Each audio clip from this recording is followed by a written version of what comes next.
Let us begin. The Little Match Girl. Most terribly cold it was. It snowed and was nearly quite dark and evening, the last evening of the year.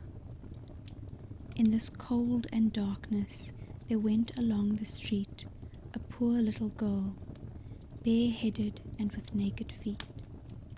When she left home, she had slippers on, it is true. But what was the good of that? They were very large slippers, and the poor little thing lost them as she scuffled away across the street because of two carriages that rolled by dreadfully fast.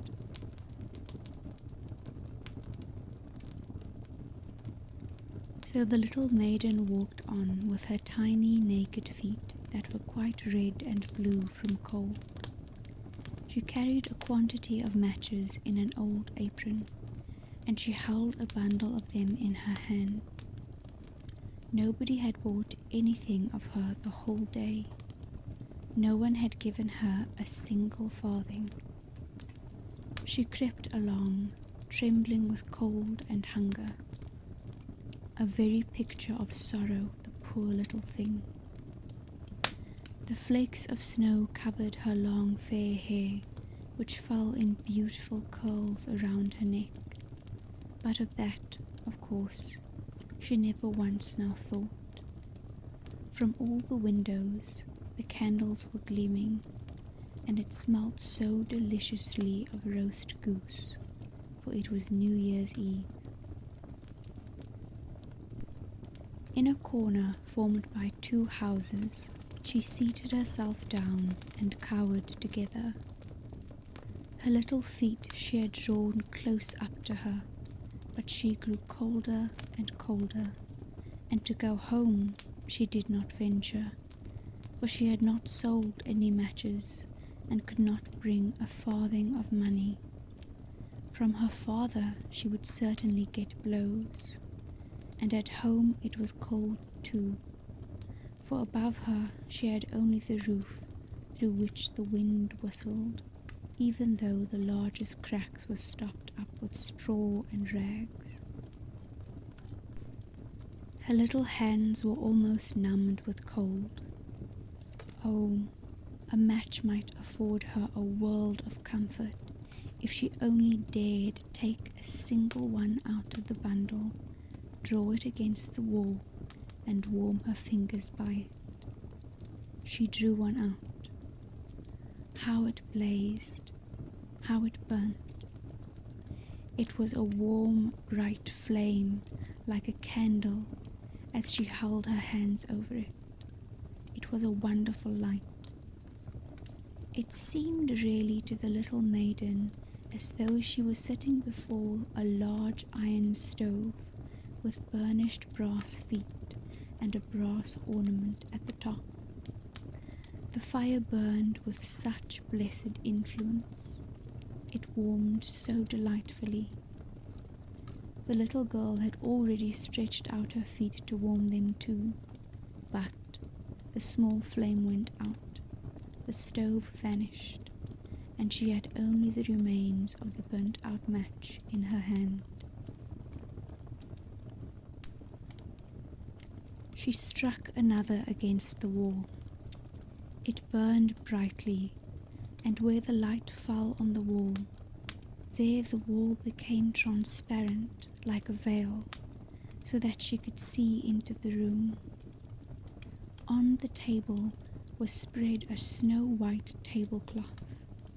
Upon it was a splendid porcelain service, and the roast goose was steaming famously, and what was still more capital to behold was the goose hopped down from the dish, reeled about on the floor with knife and fork in its breast, till it came up to the poor little girl, when the match went out, and nothing but the thick, cold, damp wall was left behind.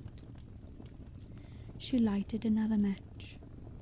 Now there she was, sitting under the most magnificent Christmas tree. It was still larger and more decorated than the one she had seen through the glass door in the rich merchant's house. Thousands of lights were burning on the green branches and beautifully colored pictures, such as she had seen in the shop windows looked down upon her. The little maiden stretched out her hands towards them when the match went out. The lights of the Christmas tree rose higher and higher. She saw them now as stars in heaven. One fell down and formed a long trail of fire. "Someone is just dead," said the little girl, for her grandmother, the only person who had loved her and who was now no more, had told her that when a star falls, a soul ascends to God. She drew another match against the wall. It was again light, and in the lustre there stood the old grandmother, so bright and radiant, so mild, and with such an expression of love. "Grandmother," cried the little one, "oh, take me with you. You go away when the match burns out. You vanish like the warm stove, like the delicious roast goose, like the magnificent Christmas tree." And she struck the whole bundle of matches quickly against the wall, for she wanted to be quite sure of keeping her grandmother near her. And the matches gave such a brilliant light that it was brighter than at noonday. Never formerly had the grandmother been so beautiful and so tall. She took the little maiden on her arm, and both flew in brightness and in joy so high, so very high. And then above there was neither cold, nor hunger, nor anxiety. They were with God. But in the corner at the cold hour of dawn sat the poor little girl, with rosy cheeks and with a smiling mouth, leaning against the wall, frozen to death on the last evening of the old year.